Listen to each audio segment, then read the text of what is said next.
Hey everyone, Bernard here. Imagine this. A young woman selling fax machines door to door, hearing no over and over again, yet refusing to give up. No wealthy backers, no fancy connections, not even a background in fashion. Just $5,000 in savings and a stubborn belief that she could change the world of women's clothing.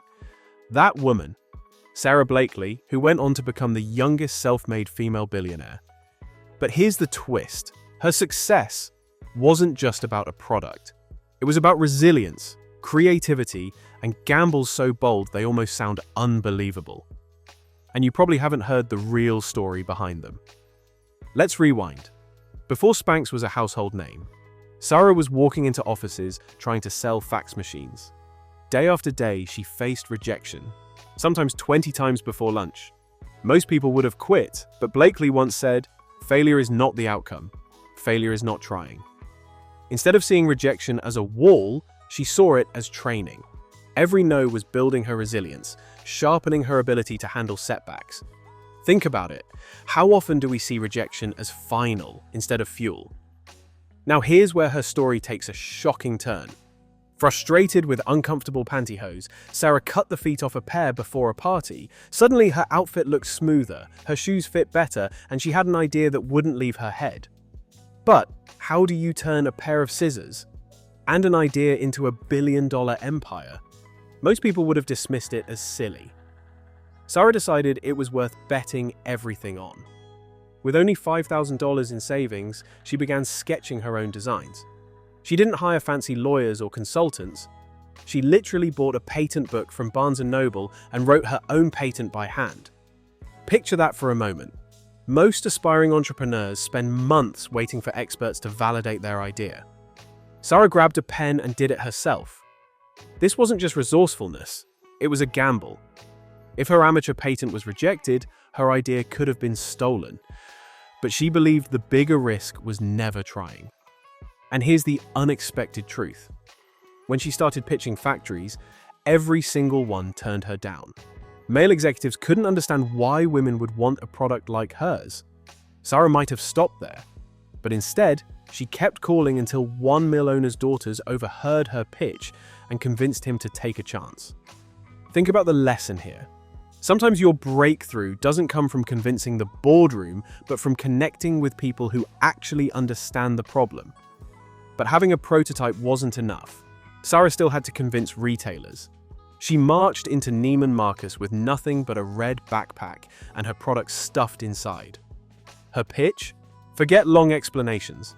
She dragged the buyer into the ladies' restroom and personally demonstrated the difference her invention made under white trousers.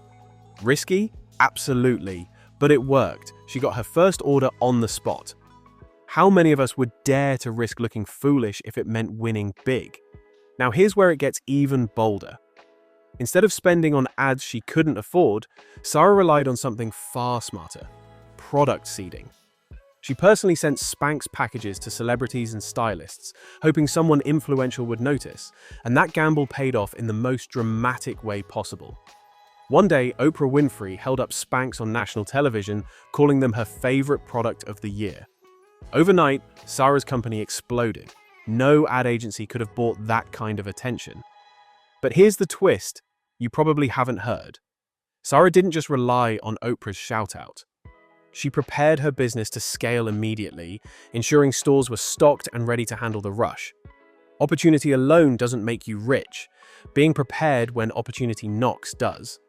And yet, even with Oprah's endorsement, Spanx wasn't guaranteed to last. Competitors began circling and knockoffs appeared. What kept Sara ahead was her relentless hustle. She would stand in department stores for hours, personally persuading shoppers to try her product. Imagine a future billionaire crouching down in the hosiery aisle, doing grassroots sales like a rookie. That's exactly what she did. And customers didn't just buy the product, they bought into her story. A woman with no fashion background, no investors, no safety net, betting everything she had on an idea that made women's lives a little easier. But the question is, how did Sara Blakely transform from this scrappy, door-to-door hustler into a billionaire who owned one of the most profitable clothing brands in the world? What was the mindset shift that took her from surviving rejection to building an unstoppable empire? Stay with me, because the answer might just surprise you. The secret behind Sara Blakely's rise wasn't luck, and it wasn't just timing, it was her mindset. While most entrepreneurs play defense, Sara played offense with creativity and persistence.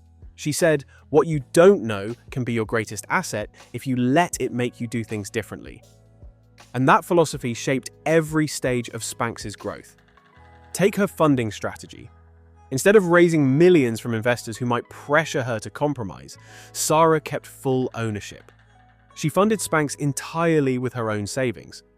That meant total control over her vision. And when the company eventually scaled, she didn't dilute her stake.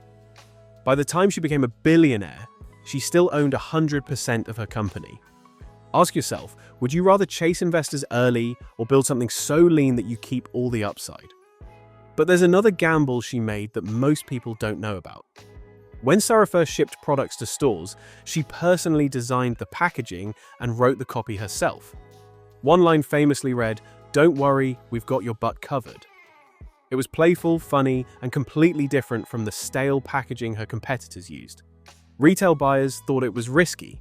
Sara thought it was memorable, and she was right. Customers laughed, remembered the brand, and told their friends. In business, playing it safe often makes you invisible. And here's the unexpected truth. Sara didn't even quit her day job until 2 years after founding Spanx. She would sell fax machines by day and build her company by night. Why? Because she believed in minimizing risk where possible, stretching every dollar, and learning until the timing was right. That combination of boldness and patience is rare. Most of us either wait forever or jump too soon. Sara managed to balance both. Now let's talk about resilience. Long before Spanx, Sara's father would sit her and her brother down at dinner and ask, "What did you fail at this week?" Failure wasn't punished, it was celebrated.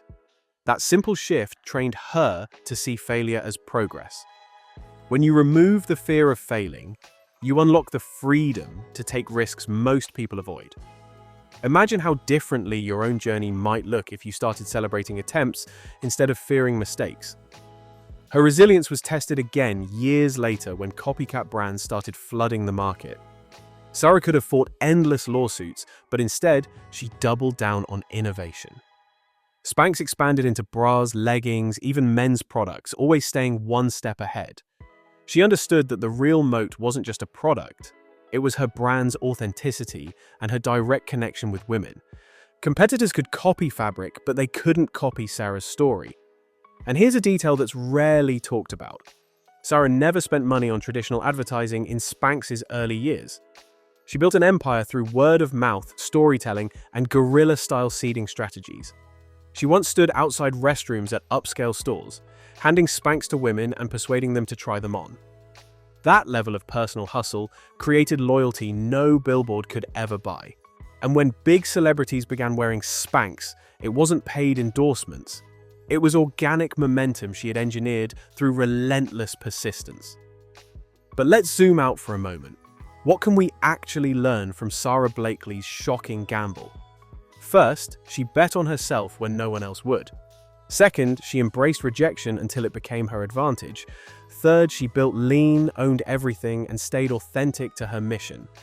And perhaps most importantly, she wasn't afraid to look foolish if it meant moving forward. The results speak for themselves. Spanx grew into a global empire sold in over 50 countries. In 2012, Sara became the youngest self-made female billionaire, landing on Forbes' list alongside names like Oprah and Warren Buffett. But what's even more remarkable is this. When she sold a majority stake in Spanx years later, she celebrated by giving every employee 2 first-class plane tickets and $10,000 cash. Why?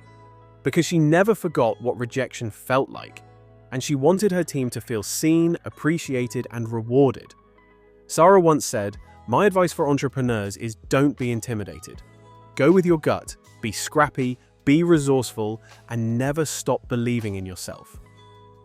Her story proves that you don't need investors, an MBA, or even industry experience to build a billion-dollar company. What you need is resilience, creativity, and the courage to take the gamble others are too scared to try. So, ask yourself this. What bold idea are you sitting on right now? The one you keep dismissing because it seems too small, too silly, or too risky? Remember Sara's story. She took a pair of scissors, $5,000, and relentless persistence, and turned them into a global empire. Maybe your Spanx moment is waiting for you too.